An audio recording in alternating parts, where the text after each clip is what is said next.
সিলেট সফরের শুরুতেই হযরত শাহজালাল রহমতুল্লাহ আলাইহি ও হযরত শাহপুরান রহমতুল্লাহ আলাইহির মাজার জিয়ারত করেছেন বিএনপি মহাসচিব মির্জা ফখরুল ইসলাম আলমগীর। সোমবার সকালে সিলেটে পৌঁছে দুই অলির মাজার জিয়ারত করেন তিনি।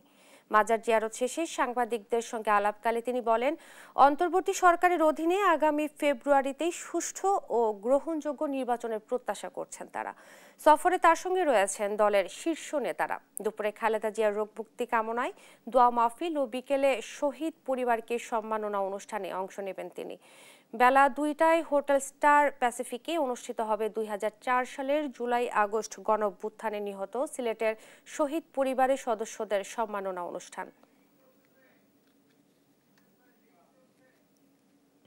লন্ডনে ভারপ্রাপ্ত চেয়ারম্যান জনাব তারেক রহমানের সঙ্গে প্রধান উপদেষ্টা প্রফেসর ইউনূসের যে বৈঠক হয়েছে, সেই বৈঠকে ফেব্রুয়ারিতে নির্বাচনের একটা মোটামুটি আলোচনা হয়েছে। আমরা সবাই আশাবাদী যে এই নির্বাচনের মধ্য দিয়ে দেশ জাতি গণতন্ত্রে ফিরে যাবে। বিএনপি মহাসচিব মির্জা ফখরুল ইসলাম আলমগীরের সফরকে ঘিরে নেতাকর্মীদের মধ্যে দেখা দিয়েছে উৎসাহ উদ্দীপনা। পাশাপাশি নেওয়া হয়েছে নিরাপত্তা ব্যবস্থা।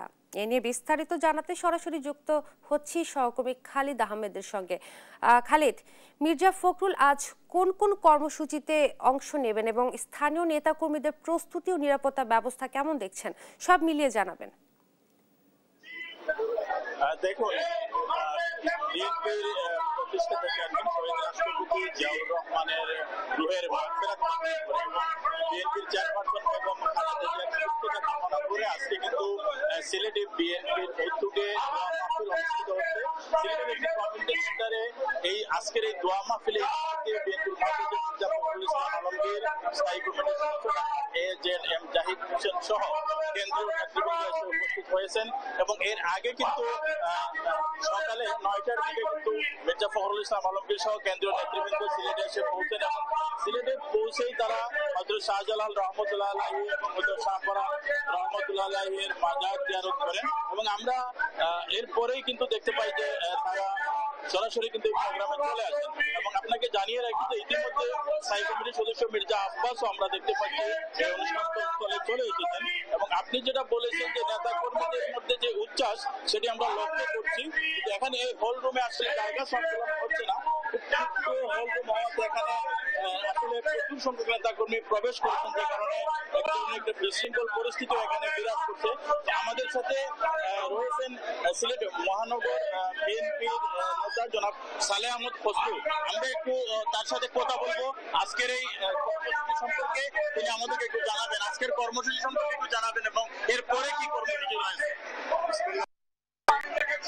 কর্মসূচি পরে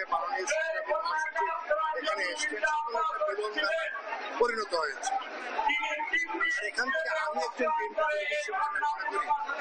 আমাদের অনেক দূর হাঁটতে হবে, সে হাঁটার প্রস্তুতিও সম্পন্ন হচ্ছে। মহাসচিব এরকমই একটি বার্তা দিয়ে দেবেন, আমরা ঐক্যবদ্ধ হয়ে আগামী নির্বাচনকে অনেক কঠিন হবে আমাদের প্রিয় নেতা ইতিমধ্যে বলেছে।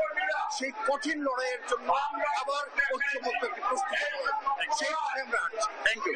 তিনি আসলে যেমনটি বলছিলেন যে বিএনপি মহাসচিব একটি বার্তা তাদেরকে দিয়ে যাবেন এবং সেই বার্তাটা তারা বহন করতে চান এবং আপনাকে জানিয়ে রাখি যে এরপরে এই অনুষ্ঠানের পরে এই দোয়া মাহফিলের পরেই একটি হোটেলে জুলাই শহীদদের স্মরণে কিন্তু আরেকটি অনুষ্ঠানে যোগ দেবেন মির্জা ফখরুল ইসলাম আলমগীর সহ স্থায়ী কমিটির সদস্যবৃন্দ।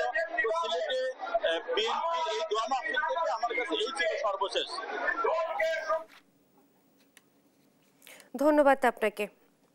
মির্জা ফখরুল ইসলামের আজকের কর্মসূচি এবং নেতা কর্মীদের প্রস্তুতি নিয়ে বিস্তারিত জানাচ্ছিলেন সহকর্মী খালিদ আহমেদ।